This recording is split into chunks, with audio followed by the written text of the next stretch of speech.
એજી ધન્ય એકાદશી,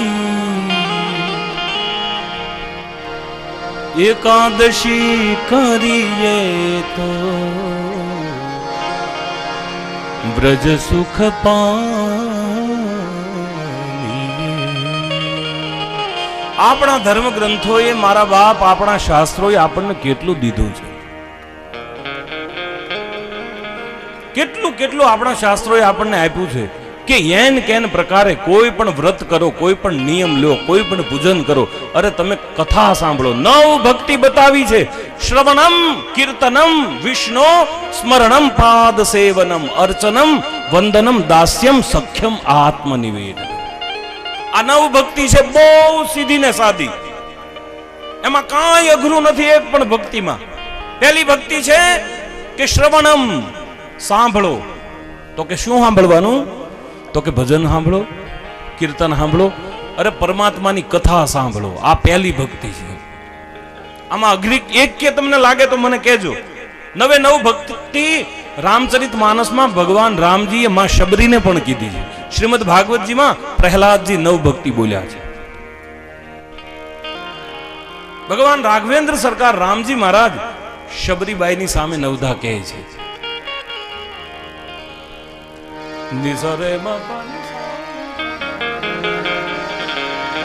પ્રથમ ભક્તિ સંતન કર સંગા, અરે દૂસરી રતિ મન કથા પ્રસંગ. પહેલી ભક્તિ સંતોનો સંગ કરવો, અને બીજી ભક્તિ કથામાં પ્રેમ રાખવો. શ્રવણમ કીર્તનમ વિષ્ણુ. ભાગવતજીમાં પહેલી ભક્તિ છે શ્રવણ કરવું, એટલે કથા સાંભળવી. રામચરિત માનસમાં બીજી ભક્તિ છે મારી કથામાં જેને પ્રેમ હોય, એ બીજી ભક્તિ. પ્રથમ ભક્તિ સંતન કર સંગા, દૂસરી રતિ મમ કથા પ્રસંગા. ગુરુપદ પંકજ સેવા, તીસરી ભક્તિ અમાન, ચોથી ભક્તિ મમ ગુણ ગન કરઈ કપટ તજીગા. સદગુરુ મહારાજની સેવા કરવી, આ ત્રીજી ભક્તિ છે. અને ચોથી ભક્તિ છે છલ કપટ છોડીને મારા ગુણગાન કરવા, મારું કીર્તન કરવું, દંભ છોડીને. એટલે આવી સરળ ને સરળ નવ ભક્તિ બતાવી છે બાપ. એમાંથી જેટલી થાય એટલી ભક્તિ કરવી. ભાગવતની નવે નવ ભક્તિ તો તમને કથામાં જ મળી જાય, અને બહુ સીધી સાદી છે મારા બાપ. કરવી હોય તો એકેય અઘરી નથી, પણ બાકી આપણે કરવી નથી એટલે તો આપણે હો બાના કાઢીએ. આ અઘરી છે પહેલી ભક્તિ શ્રવણમ, કથામાં આવીને ભગવાનની કથા સાંભળો. અઘરું છે, પણ છતાંય તમે ઘેરે દઈને આજે કેમ ન આવ્યા? તો કે આજ છોકરો રોતો તો, વો આમ ગઈ હતી ને આમ ગઈ હતી ને. આપણે હો બાના કાઢીએ, કારણ કે તમને કથામાં રુચિ નથી. પરમાત્મા કે નવ માંથી એક પણ ભક્તિ જેનામાં હોય ને એની ઉપર હું રાજી રાજી રહું છું, રાજી રાજી. પહેલી ભક્તિ છે શ્રવણ ભક્તિ, શ્રવણમ કીર્તનમ. બીજી ભક્તિ છે કે કથામાં તમે જાઓ, સમય મળે ત્યારે તાળી પાડીને કીર્તન કરો. એ ભક્તિ છે. કીર્તન કરવી, કીર્તન કરવું એ ભક્તિ છે. જ્યારે જ્યારે પરમાત્માનું સંકીર્તન આવે ત્યારે તાળી પાડીને પરમાત્માનું સંકીર્તન કરો. પહેલી ભક્તિ શ્રવણ ભક્તિ, શ્રવણમ કીર્તનમ વિષ્ણુ, ભગવાન વિષ્ણુનું કીર્તન કરો. ત્રીજું છે સ્મરણમ. કથામાં બેઠા છો તો પ્રેમથી કથા સાંભળો, પણ સાથે સાથે ભગવાનના નામનું સ્મરણ કરતા જાઓ. અચ્છા, મને એક વાત યાદ આવી ગઈ. જો હું 2-4 દીથી વિચાર કરું મારે કેવું છે. અહીંયાથી ભૂદેવ પ્રદક્ષિણા કરાવે આપણે દાદા ઠાકોરજીની. અને બીજી વાત એ કહી દઉં કે શ્રીમદ ભાગવતજીનો ભાઈ મારો પોતાનો અનુભવ હું તમને કહું કે આ ભાગવતજીનો એટલો મહિમા છે કે તમે એકવાર સંકલ્પ કરીને 108 પ્રદક્ષિણા કરી જુઓ, તમારા મનમાં જે કાંઈ સંકલ્પ તરત સિદ્ધ થાય છે. મારો પોતાનો અનુભવ છે, નિજ અનુભવ છે આ. એટલે હું તમને કહું છું. એટલે મારી માતાઓ, બહેનો અને વડીલોને હું ખાસ કહું છું કે હજી આજનો દિવસ અને કાલનો 2 દિવસ છે. કાલે સાંજે તો પૂર્ણાહુતિ છે આપણે, પણ 2 દિવસમાં તમને જ્યારે જ્યારે સમય મળે ત્યારે ભગવાનની પ્રદક્ષિણા કરજો. આ ભગવાન ભાગવતનો બહુ મોટો મહિમા છે, એની પ્રદક્ષિણા કરજો. અને તમે સંકલ્પ લઈને કરજો ને, આમાં ક્યાં ખર્ચો છે? બાપુ એમ ક્યાં કીધું કે 251 પ્રદક્ષિણા કરીને પછી જનક બાપુને દેજો? એવી કોઈ વાત નથી. 1 રૂપિયો મૂકવાનો નથી તમારે. કેવલ ને કેવલ ઠાકોરજીની શ્રી કૃષ્ણમ શરણમ મમ મંત્ર બોલતા બોલતા પ્રદક્ષિણા કરવાની છે. 108 થવી જોઈએ, ઈ યાદ રાખો. અને ખૂબ મોટી મહિમા છે અને ખૂબ સફળતા મળે છે. અમે બધાએ એનો અનુભવ કર્યો છે, બધાએ. એટલે પહેલી ભક્તિ છે શ્રવણ ભક્તિ. શ્રવણમ કીર્તનમ વિષ્ણુ સ્મરણમ પાદ સેવનમ. ભગવાનની કથામાં આવો ત્યારે સ્મરણ થવું જોઈએ, સાથે સાથે ભગવાનનું નામ લેવાવું જોઈએ. હાથમાં માળા હોય તો માળા ફરવી જોઈએ.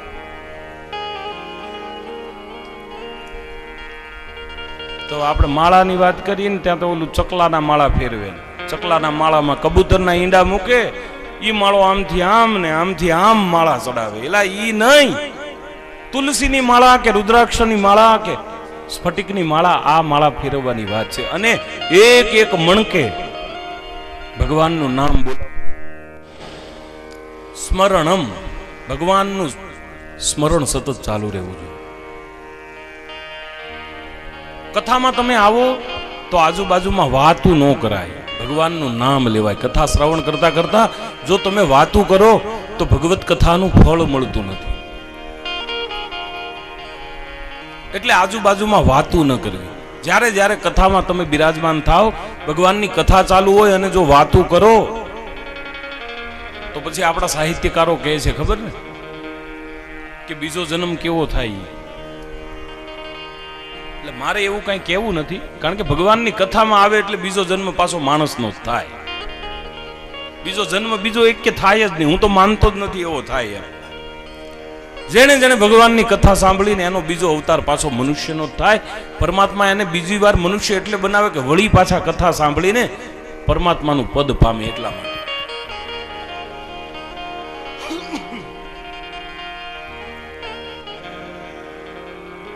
ભગવાનના ચરણની સેવા કરવી ચોથી ભક્તિ છે.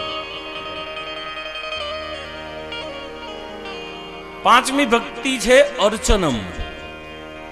ભગવાનનું આપણું ઘરમાં મંદિર હોય, ઠાકોરજીને નિત્ય સ્નાન કરાવવું, ભગવાનને ચંદન કરાવવું, વાઘા બદલીને વાઘા પહેરાવવા, આ અર્ચન ભક્તિ છે.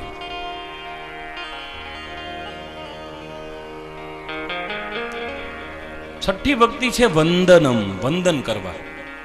તમે કથામાં આવો ત્યારે આ પગે લાગવા આવો છો, આ એક ભક્તિ છે. પછી તમારું નિજ મંદિર હોય કે ગમે એ મંદિરે જાઓ કે ભગવત કથામાં જાઓ, વક્તા છે એને વંદન કરવા. જે શાસ્ત્ર છે, રામાયણ હોય કે ભાગવતજી હોય, શાસ્ત્રને વંદન કરવા. આગળ જે ભગવંતને બિરાજમાન કર્યા હોય ભગવાનના ચરણને સેવવા, એનું વંદન કરવું, આ છઠ્ઠી ભક્તિ છે. શ્રવણમ કીર્તનમ વિષ્ણુ સ્મરણમ પાદ સેવનમ અર્ચનમ વંદનમ દાસ્યમ. પરમાત્માનું કથામાં જાઓ, પરમાત્માની ભક્તિ કરવા જાઓ ત્યારે દાસ ભાવ રાખવો. દાસ ભાવ, સ્વામી ભાવ ન રાખવો. જ્યારે જ્યારે સમય આવે, કાંઈ કામની જરૂર પડે તો સેવક બનીને કામ કરો. આપણે મંડપમાં જઈએ, આપણને કચરો દેખાય તો જાતે ઉપાડીને બહાર નાખી દેવો. આપણે એવું ન વિચાર કરવું કે આયોજકો બધું કરશે. ભગવાનની કથામાં તમે પોતે એના સેવક છો એવા ભાવથી જવું.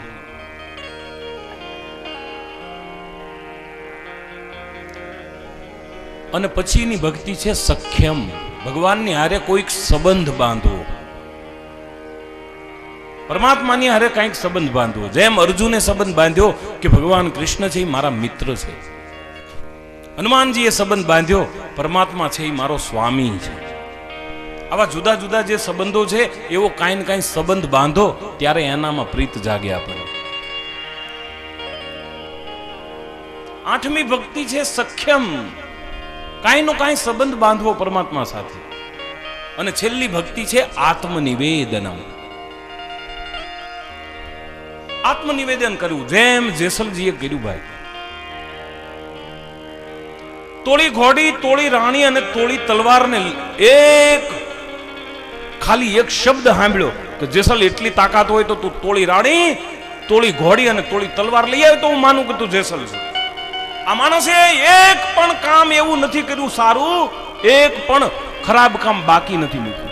એવો છે દુષ્ટ પ્રકૃતિનો જેસલ છે.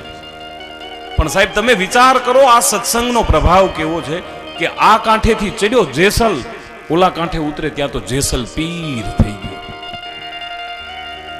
એક કાંઠેથી હોડકામાં ચડે છે તોલાદેને લઈને, અને બીજા કાંઠે હજી ઉતરે છે ને ત્યાં તો કહેવાય છે કે જેસલ પીર. બોલ્યા જેસલ પીર, આવા શબ્દો લાગી ગયા. તોળી રાણીને લઈને નીકળે છે અને હોડામાં બેસીને જ્યારે લઈને આવતા હોય અને એવું ભયંકર તોફાન ચડે છે મધ્ય દરિયામાં.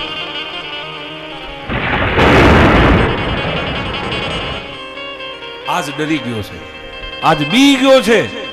એને કીધું કે હે સતી મને આમાંથી બચાવો. તોળાદે કહે છે કે જેસલ બચવું હોય તો તારા પાપને પોકારી લે, આત્મવિલોપન કરી લે. તું મોટા મોટા મોજા ઉછળી રહ્યા છે અને મોજાને ઉછળતા જોઈને જેસલજીને આજે એમ લાગ્યું કે મોત આવવું હોય. જે માણસના જેસલના નામથી લોકો દરવાજા બંધ કરી દેતા, આવી હાંક હતી જેની. મોત શું કહેવાય એને ખબર જ નહોતી પડતી. આવો જેસલ. અને ઈ જેસલ પીરે જ્યારે પોતાની સામે મોતને જોયું અને તોળાદેના ચરણમાં પડી ગયો. એને કીધું કે હે સતી મને આમાંથી બચાવો, હું ડરી ગયો છું, બી ગયો છું, મને મોત દેખાય છે અને તમે તો ભગવાનના ભક્ત છો, તમે મને આમાંથી મુક્ત કરો. ત્યારે મહાસતી તોરલ કહે છે કે જેસલજી તમારે મુક્ત થવું હોય તો તમે પોતે તમે કરેલા પાપને પોકારો. અને સાહેબ પછી જેસલે એક પણ બાકી ન મૂક્યા હો, ગણાવવામાં એક પણ બાકી ન મૂક્યા. એ જી ગવધન તરસ્યા વાલિયા રે સતી, ગવધન તરસ્યા વાલિયા.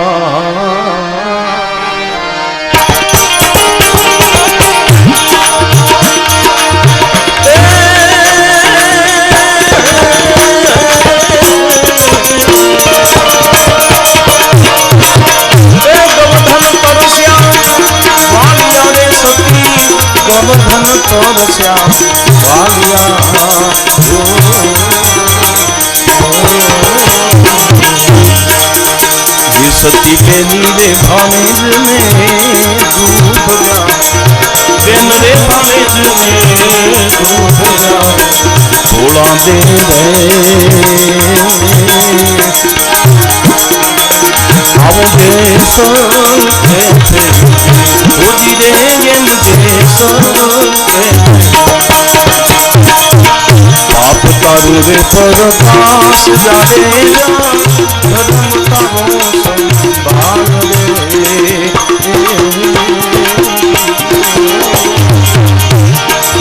जी तारी पेगनी ने बुगवा नहीं दिए, तारी नावड़ी ने बुगवा नहीं दिए, गाड़े जा रे आओ तोरण कैसे बुझी रे तोरण कैसे।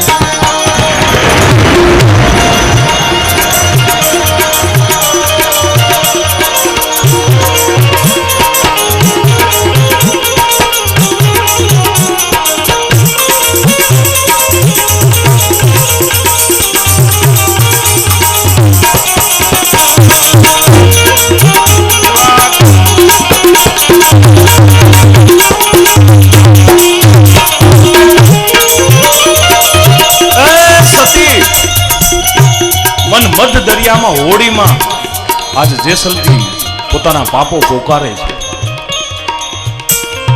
કે હે સતીદાની, ગોંદરેથી ગાયુંને મેં પાછી વાળી છે, મારી બેની ભાણેજને ખૂબ દુખી કર્યા છે, સરોવરની પાળો તોડી નાખી છે,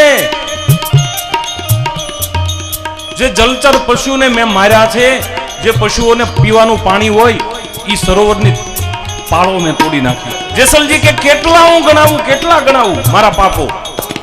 છેલ્લે બોલ્યા છે કે હે સતી રાણી, મારા માથાના જેટલા વાળ છે એટલા કુકર્મો મેં કર્યા છે, મેં કાંઈ બાકી જ નથી મૂક્યું.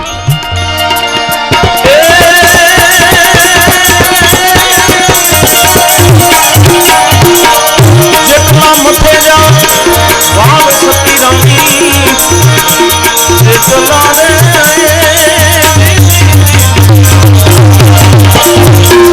જેટલા મથે જા વાળ સતી રાણી, જેટલા મથે જા વાળ રે, જેટલા કર્મો મેં કર્યા, જેટલા કર્મો મેં કર્યા, ભોળા દે આવું જે સર કે છે દી હોતી રે, જે સર કે છે આપ તારું રે પરખાસ જાણે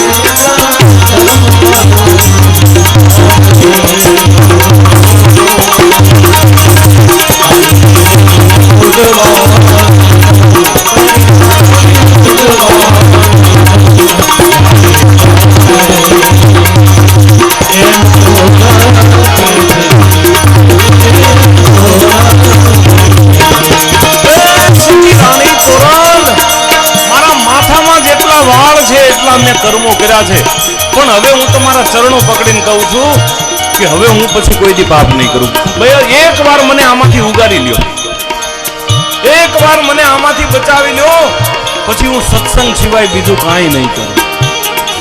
અને જેસલજી વંદન કરતા કહે છે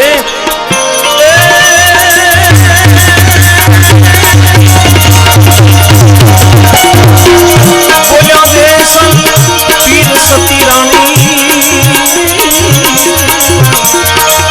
બોલ્યા દેશો પીર રે,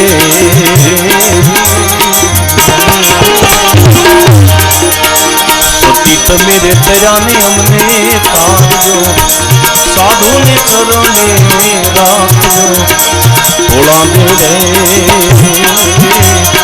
हम जैसा कैसे जी हो जी रे जाने जो कैसे कारोरे पर आज धने जा भाग रे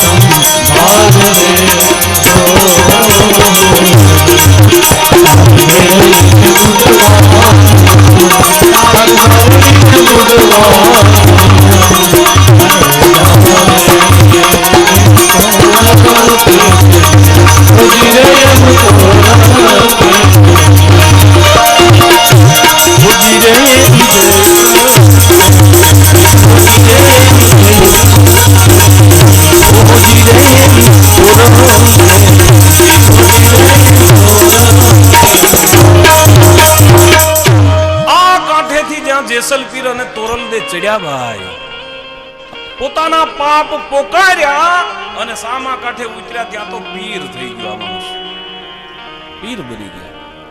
એટલી તાકાત છે એટલે કીધું છે કે ઈ ભક્તિ છે. સખ્યમ આત્મનિવેદનમ શ્રવણમ કીર્તનમ વિષ્ણુ સ્મરણમ પાદ સેવનમ અર્ચનમ વંદનમ દાસ્યમ સખ્યમ આત્મનિવેદન. આ નવ ભક્તિ મેં તમને બતાવી, તમે મને કહો જો આમાંથી કઈ અઘરી છે. બધી જ થઈ શકે એવી છે, પણ કરવી હોય તો